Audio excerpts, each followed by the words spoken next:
Hi friends, आज आपण वटपौर्णिमेसाठी लागणारे सुवासिनीचे वाण आहेत, त्याची कशी तयारी करायची ते मी तुम्हाला या व्हिडिओमध्ये दाखवणार आहे।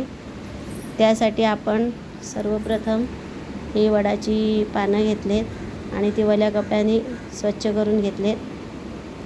शक्यतो तुम्ही थोडी मोठीच पानं घ्या, कारण त्यामध्ये आपली 5 फळं राहिली पाहिजे तशी पानं घ्या मोठी। काही जण सवाशींचे 5 वाण तयार करतात, काही 7 करतात। मी इथे 5 केलेत। आता ही 5 पानं मी एका ताटात लावून घेतलेत। त्यावर मी एक पिकलेला छोटा आंबा घेतलेला आहे, तो ठेवलेला आहे। 5 पानामध्ये 5 आंबे लावलेत। आता हे जांभळं आहेत, ती जांभळं आपण आपल्याकडे जसे असतील अवेलेबल तसे लावा, 1 2 3 त्याप्रमाणे तुम्ही प्रत्येक 5 वाणामध्ये ही फळं लावायची आहेत। आता इथे आमच्या इकडे तर जास्त करून हीच फळं वापरतात, करवंद, जांभळं, खजूर, फणस आणि आंबा, म्हणून आम्ही हीच फळं घेतो आवर्जून। जांभूळ लावून झाली, आता आपण करवंद लावूया।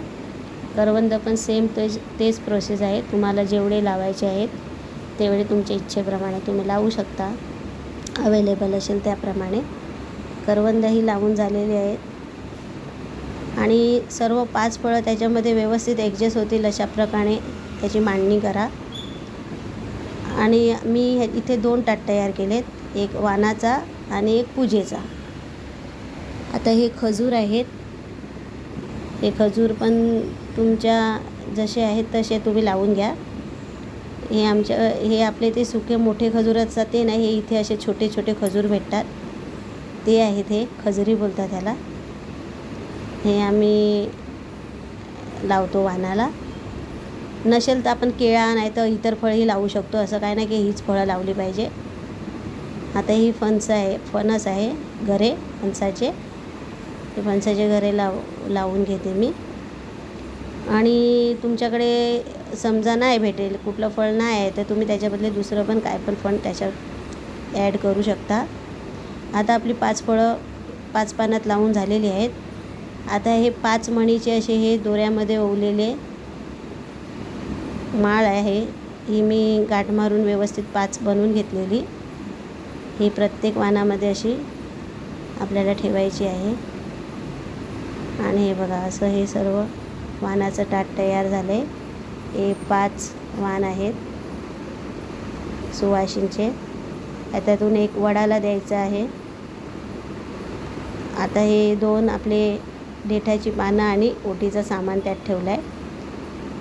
आता हा दुसरा ताट आपण घेतला आणि या दुसऱ्या ताटामध्ये आपण पूजेची तयारी करायची।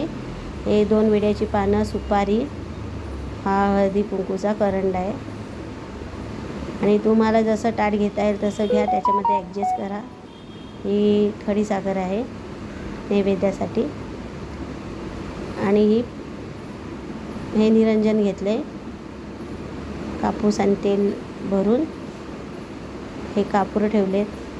तुम्हाला जसे हवे असतील तसे कापूर ठेवा। कापूर जाळण्यासाठी आपण थोडंसं ताटामध्ये तांदूळ घेतलेत, कारण माझ्या कुंकवाटीमध्ये 2च हे डब्बी आहे, म्हणून मी आता हे तांदूळ एक्स्ट्रा दुसरे घेतलेत। हळदी कुंकू सवाशीणीला देईन तेव्हा तांदूळ लावायला आणि पूजेसाठी। आणि हे हार फुलांचा वडाला लावायला, आणि थोडी हे 2 धूपस्टिक आहे आणि माचीस। आता थोडीशी फुलं आपण ह्याच्यात एक्स्ट्रा ठेवूया, कारण आम्ही जिथे वटपूजायला जातो तिथे इतरही मंदिर आहेत, शंकराचं मंदिर आहे आणि शीतला मातेचं, म्हणून ते एक्स्ट्रा फुलं घेतलेत। आता हा जो ओटीचा सामान आपण त्या ताटात ठेवला होता तो, आणि विड्याची पानं आपण, आणि एक वाण जे वडाला ठेवायचं आहे ते आपण इथे शिफ्ट करून घेऊया, म्हणजे इथे या ताटात ठेवूया। आणि सर्व साहित्य व्यवस्थित राहील अशी मांडणी करून घ्या।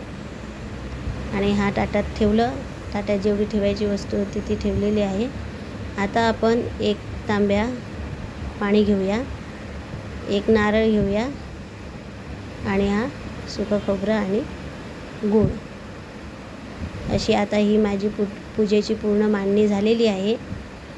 आणि तुमच्याकडे सगळ्या वेगवेगळ्या ठिकाणी वेगवेगळी अशी पूजाची पद्धत असते, पण आमच्याकडे ही अशी आहे. आणि आम्ही हे वाण आणि हा पूजेचा ताट असा तयार करतो. आणि तिथे काही जणी पूर्ण वाण आणि ताट सर्व घेऊन जातात पूजा करायला.